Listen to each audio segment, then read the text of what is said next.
Bismillahirrahmanirrahim.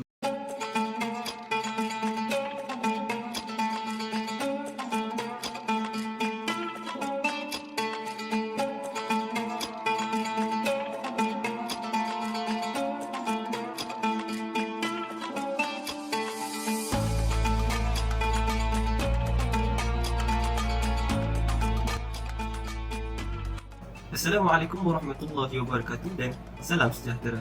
Untuk video ini, saya dan rakan-rakan saya akan membentangkan slide di dalam subjek PPPJ 2463 Sejarah Pemimpinan Politik Islam Semester 2 2021. Kami akan mengupas sedikit tajuk iaitu pemikiran politik zaman Rasulullah SAW di dalam buku Sejarah Pemikiran Politik Islam oleh Ismail Bakar. Secara praktisnya, pengurusan politik di zaman Rasulullah SAW berlaku selepas Hijratul Rasul, itu pada 12 hari bulan Rabiul Awal, 24 hari bulan September 622 Hijrah, iaitu setelah baginda menubuhkan daulah Islamiah secara rasmi di Yathrib. Tindakan baginda mengarahkan umat Islam berhijrah ke Habasyah dilihat sebagai salah satu bentuk pemikiran politik yang amat strategik oleh para sejarawan. Pemikiran politik Nabi SAW. Yang pertama, penghijrahan pertama. Ia digelar sebagai golongan mustada'afin oleh Al-Quran kepada orang-orang yang berhijrah. Yang kedua, penghijrahan kedua. Penghijrahan kedua ini meraih lebih banyak simpati masyarakat Habasyah dan menyebabkan mereka lebih tertarik kepada Islam. Yang ketiga iaitu Bai'atul Aqabah. Ia mencetuskan perubahan sejarah di dalam dunia Islam. Seterusnya, yang keempat pula adalah Sahifatul Madinah. Sahifah Madinah adalah asas sistem politik perlembagaan Madinah. Strategi politik Nabi SAW. Ketika baginda Nabi SAW sampai ke Yathrib, baginda membina Masjid Quba. Yang kedua pula, baginda membina penempatan awal. Yang ketiga, baginda mendapatkan pengiktirafan penduduk sebagai seorang pemimpin di situ. Yang keempat, baginda menyatukan dan membina masyarakat yang majmuk, iaitu baginda menyatukan golongan Muhajirin dan golongan Ansar. Yang kelima pula, baginda menukarkan nama Yathrib kepada Madinah. Pandangan tokoh terhadap dokumen Sahifah Madinah. Menurut Prof. William Montgomery Ward mengatakan bahawa Sahifah Madinah merupakan dokumen yang paling lengkap dan beliau menggelarnya sebagai Pek Islamika. Manakala menurut Prof. Ahmad Ibrahim pula, beliau mengatakan Sahifah Madinah merupakan perjanjian yang membawa perubahan besar tanpa menjejaskan keistimewaan mana-mana pihak. Manakala Prof. Hamidullah pula, beliau berpendapat bahawa Sahifah Madinah merupakan perlembagaan tertulis yang paling lengkap dan tertua pernah direkodkan. Menurut Prof. Zafir Al-Qasimi pula, beliau berpendapat bahawa Sahifah Madinah ini adalah perjanjian yang paling adil. Okey, seterusnya ialah aspek penting dalam Sahifah Madinah. Terdapat 5 aspek penting yang ditekankan oleh Rasulullah SAW dalam Sahifah Madinah. Antaranya ialah keselamatan negara, perpaduan kaum, kesucian agama, huruf ataupun budaya, dan juga hak ketuhanan kepimpinan. Bagaimana pula dengan cara pengurusan politik di Madinah? Sebagai ketua negara, Rasulullah SAW akan memastikan kepentingan negara dan juga rakyat terjamin dari aspek keselamatan, pembangunan, kebebasan dan juga keadilan.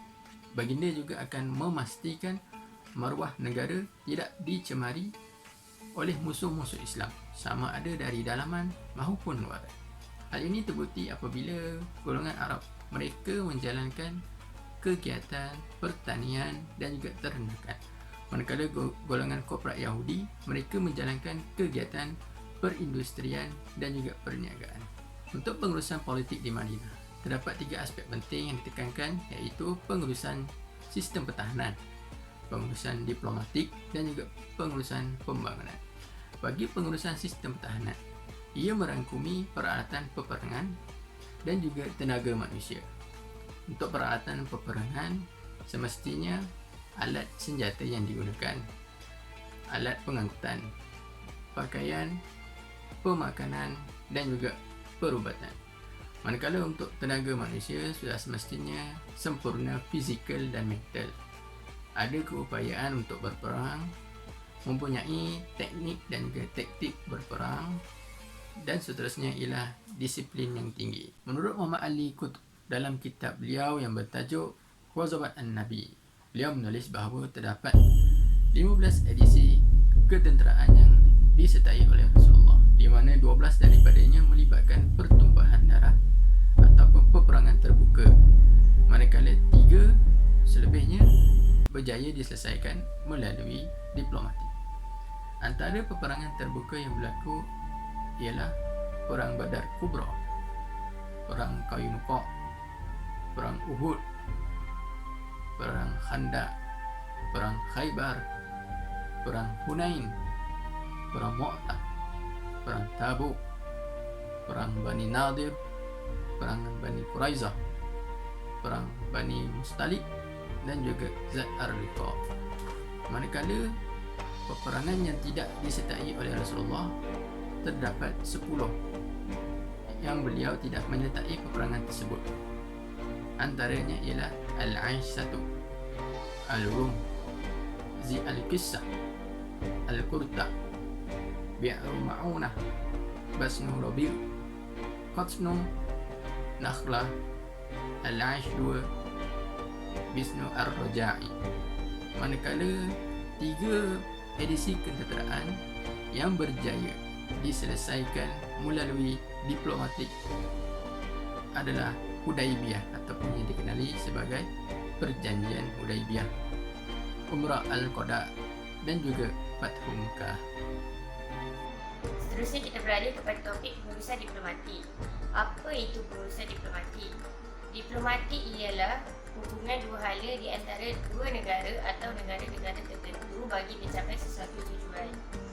Baginda telah banyak mengadakan beberapa bentuk hubungan diplomatik. Antaranya ialah warta diplomatik yang telah diutuskan kepada Raja An-Najasyi, pemerintah Habsyah, bagi menceritakan penghijrahan kaum umat Islam ke negara Madinah berikutan dengan kekejaman pemerintah kaum Quraisy.